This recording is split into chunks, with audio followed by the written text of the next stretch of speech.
బంగ్లాదేశ్ గడ్డపై గర్జించిన భారతీయ వనిత. నిజానికి చాలా తక్కువ వయసులోనే ఆమె ఒక అత్యున్నతమైనటువంటి పదవులు బాధ్యతను నిర్వర్తిస్తున్నారు. గడిచిన 2 రోజులుగా సోషల్ మీడియా ప్లాట్ఫామ్లో కానీ మెయిన్ స్ట్రీమ్ మీడియాలో కానీ ఈ మహిళ గురించినే చర్చ జరుగుతోంది. ఆమెను పొగుడుతూ చాలా పోస్టులు పెడుతున్నారు, చాలా వైరల్ అవుతుంది. మాట్లాడినటువంటి ఒక 2 మాటలు ఉన్నాయి. ఆ మాటల గురించే భారతీయులందరూ కూడా చర్చించుకుంటున్నారు. ఎవరు ఆమె నేపథ్యం ఏంటి అంటే, పూజా కుమారి ఝా అనేటువంటి మహిళ బంగ్లాదేశ్ రాజధాని ఢాకాలో జరిగినటువంటి ఒక సెమినార్లో మాజీ బంగ్లాదేశ్ కమిషనర్, అతని పేరు అహ్మద్ తారిక్ కరీం, తన రిప్రజెంటేషన్ ఇస్తూ ఉన్నప్పుడు మన జమ్మూ కాశ్మీర్ ప్రాంతాన్ని పాకిస్తాన్ మ్యాప్లో ఉన్నట్టుగా చూపించాడు. మామూలుగా ఇలాంటి విషయాలు జరిగినప్పుడు వెంటనే ఆయన ప్రసంగం పూర్తయిన తర్వాత అభ్యంతరాలు తెలియజేయడం జరుగుతుంది, లేదా కొంతమంది హెసిటేట్ చేసి ఆ విషయాన్ని ఓపెన్గా చెప్పే ప్రయత్నం కూడా చేయరు. కానీ ఈ పూజా కుమారి ఝా మాత్రం రిప్రజెంటేషన్ కొనసాగుతూ ఉండగానే తన యొక్క అభ్యంతరాన్ని తెలుపుతూ, మీరు చూపించినటువంటి మ్యాప్ తప్పు, రాంగ్ రిప్రజెంటేషన్, అది మీరు చూపించినటువంటి మ్యాప్లో జమ్మూ కాశ్మీర్ పాకిస్తాన్లో ఉన్నట్టుగా చూపించారు. బట్ మీరు గుర్తుపెట్టుకోవాల్సింది, Jammu Kashmir is an integral part, inseparable part, అది విడదగిలినటువంటి ఒక అంతర్భాగం. ఈ విషయాన్ని భారతదేశం పలు సందర్భాలలో మన ఇండియన్ రిప్రజెంటేటివ్స్ ఐక్యరాజ్య సమితిలో కానీ లేకపోతే వేరే ఇతర ఏ అంతర్జాతీయ వేదికలపైన కూడా చాలా సందర్భాలలో బల్లగుద్దినట్టు, కుండ బద్దలు కొట్టినట్టు చెప్పారు. మరొకసారి ఈ లేడీ సింగం కూడా బంగ్లాదేశ్లోనే ఆ గడ్డపైనే ప్రస్తుతం నెలకొన్నటువంటి దౌత్యపరమైనటువంటి ఉద్రిక్తతలు నెలకొన్నటువంటి నేపథ్యంలో పూజా కుమారి ఝా బంగ్లాదేశ్ మాజీ కమిషనర్కి చెంప పగలగొట్టేటట్టుగా సున్నితంగానే ఒక హెచ్చరిక చేశారు. అది సరి చేసుకోండి అని చెప్పి ఆమె చెప్పడం జరిగింది. వీలైతే ఆమె బయట కూడా మీకు ప్లే చేసి వినిపిస్తాను, మీరు చూడొచ్చు.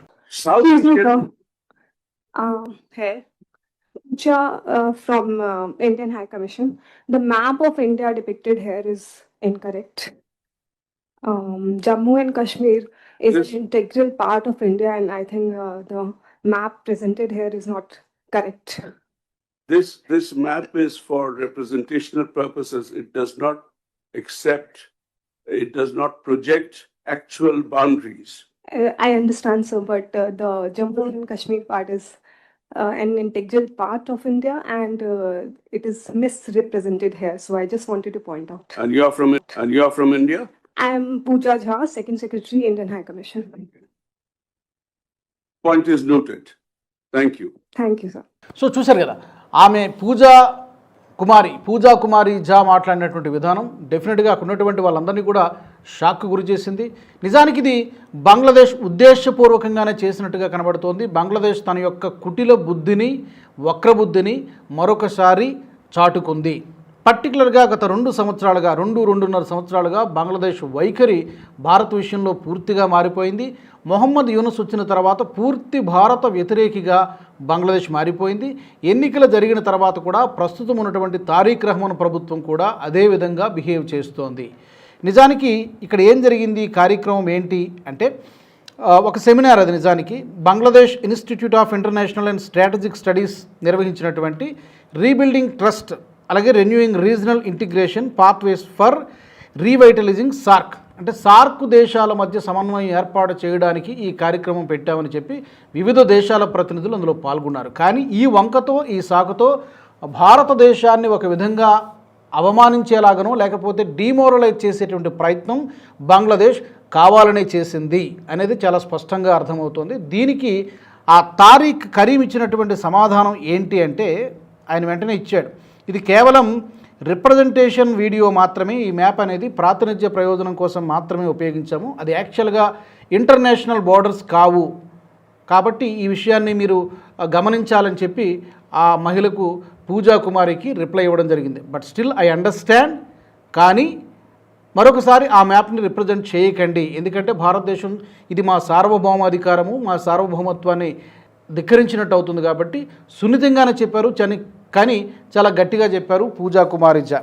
అయితే ఇది తర్వాత ఈ విషయంలో బంగ్లాదేశ్కు ఉన్నటువంటి వైఖరి మాత్రమే కాదు, దీని వెనక ఇలా చూపించడంలో పాకిస్తాన్, చైనా యొక్క హ్యాండ్ కూడా ఉన్నది.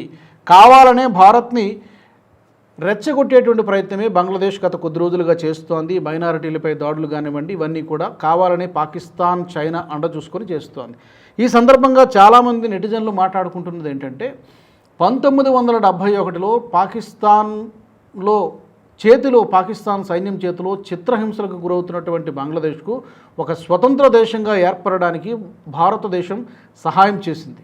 కానీ ఆ కృతజ్ఞత అనేది లేకుండా ఈ రోజున బంగ్లాదేశ్ అదే పాకిస్తాన్కు బానిసలాగనో లేకపోతే అదే పాకిస్తాన్తో మిత్రత్వం చేస్తూ భారత్కి శత్రువుగా మారినటువంటి పరిస్థితి మనం చూస్తున్నాం. కాబట్టి భారతదేశం తప్పు చేసిందేమో, బంగ్లాదేశ్ని స్వతంత్ర దేశంగా ఏర్పడడానికి ప్రయత్నం చేసి పాముకు పాలు పోసి పెంచినట్టుగా బంగ్లాదేశ్కి 1971 నుంచి ఈ రోజు వరకు కూడా ఎన్నో రకాలుగా సహాయ సహకారాలు అందిస్తూ వస్తుంది. కానీ ఆ కృతజ్ఞత మాత్రం బంగ్లాదేశ్ దగ్గర లేదు అని చాలామంది నెటిజన్లు బంగ్లాదేశ్ పైన ఫైర్ అవుతున్నారు. ఇదొక గుణపాఠంగా నేర్చుకొని, బంగ్లాదేశ్ ఉదంతాన్ని గుణపాఠంగా తీసుకొని డెఫినెట్గా మన చుట్టూ ఉన్నటువంటి నైబరింగ్ కంట్రీస్తో చాలా జాగ్రత్తగా ఉండాలి అనేది చాలామంది చెప్తున్నారు.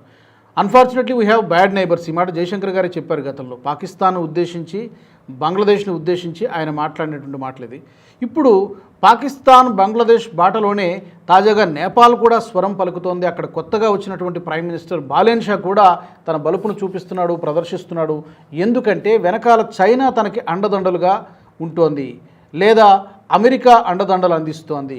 గ్రేటర్ నేపాల్ గురించి మాట్లాడుతున్నాడు. అతను కూడా గ్రేటర్ నేపాల్ మ్యాప్ని ప్రదర్శిస్తూ ఉన్నాడు. ఆ మధ్య కొన్ని మాటలు మాట్లాడాడు భారత్ని రెచ్చగొట్టేలాగా. దానికి చాలా తీవ్రమైనటువంటి కౌంటర్స్ కూడా వచ్చాయి. తన స్వదేశంలోనే అతను పీఎంగా రాజీనామా చేయాలని చెప్పి నిరసనలు వ్యక్తమైనటువంటి పరిస్థితి. కాబట్టి చుట్టూ ఉన్న దేశాలతో చాలా జాగ్రత్తగా మసులుకోవాలి అనేటువంటి విషయం భారత్ బహుశా ఇప్పటికే ఒక గుణపాఠం నేర్చుకుని ఉంటుంది. అది నేపాల్ కావచ్చు, శ్రీలంక కావచ్చు, భూటాన్ కావచ్చు, మయన్మార్ కావచ్చు, ఏ దేశమైనా కూడా మన సార్వభౌమాధికారాన్ని విఘాతం కలిగించేటట్టుగా లేదా మన సరిహద్దులకు విఘాతం కలిగించేటట్టుగా ఏ దేశం ప్రవర్తించినా కూడా ఊరుకునేది లేదు. అది ఏ వేదికైనా సరే, అది బంగ్లాదేశ్ అయినా, పాకిస్తాన్ అయినా, సార్క్ దేశాల సమిట్ అయినా, లేకపోతే ఏ సమిట్ అయినా కూడా మనం చాలా గట్టిగా చెప్పాం. గతంలో కూడా జమ్మూ కాశ్మీర్ విషయంలో మూడో దేశం తల దూర్చవద్దు అని చాలా స్పష్టంగా చెప్పాం. అమెరికా మధ్యకాలంలో మధ్యవర్తిత్వం చేయడానికి ముందుకు వచ్చింది, కానీ చాలా స్పష్టంగా నిరాకరించడం జరిగింది. ఇది మా రెండు దేశాలకు సంబంధించినటువంటి ద్వైపాక్షిక విషయం కాబట్టి ఇందులో మూడో దేశం మధ్యవర్తిత్వం మాకు అవసరం లేదు అని చాలా స్పష్టంగా చెప్పడం జరిగింది. సో అమెరికానే నోరు మూసుకుని అన్నీ మూసుకుని కూర్చున్నప్పుడు బంగ్లాదేశ్కి ఎందుకు ఈ యొక్క చవకబారు బుద్ధిని ఎందుకు ప్రదర్శించిందని చెప్పి పెద్ద ఎత్తున బంగ్లాదేశ్ ప్రవర్తించినటువంటి తీరుపైన విమర్శలు వ్యక్తమవుతున్నాయి. అదేదో టెక్నికల్ గ్లిచ్చో లేకపోతే తెలియక చేసినటువంటి పొరపాటు అయితే కాదు. ఎందుకంటే అతను చాలా వయసులో పెద్దవాడు. అహ్మద్ తారిక్ కరీం గతంలో కమిషనర్గా కూడా చేశాడు. ఇంకా ఫైనల్లీ ఈమె ఎవరు, ఈమె నేపథ్యం ఏంటి అని చాలామంది ఈమె గురించి ఎంక్వైరీ చేయడం మొదలుపెట్టారు. ఈమె 2021 యూపీఎస్సీ సివిల్ సర్వీసెస్ పరీక్షలో ఆల్ ఇండియా ర్యాంక్ 82వ ర్యాంకు సాధించి భారత విదేశాంగ సేవలో చేరారు పూజా కుమారి ఝా. చాలా చిన్న వయసులోనే అత్యున్నతమైనటువంటి సేవలు అందిస్తున్నారు. బహుశా భవిష్యత్తులో ఇలాంటి వేదికలపై భారత్ యొక్క గళాన్ని ఈమె ఇంతే బలంగా వినిపించాలని మనం కూడా కోరుకుందాం.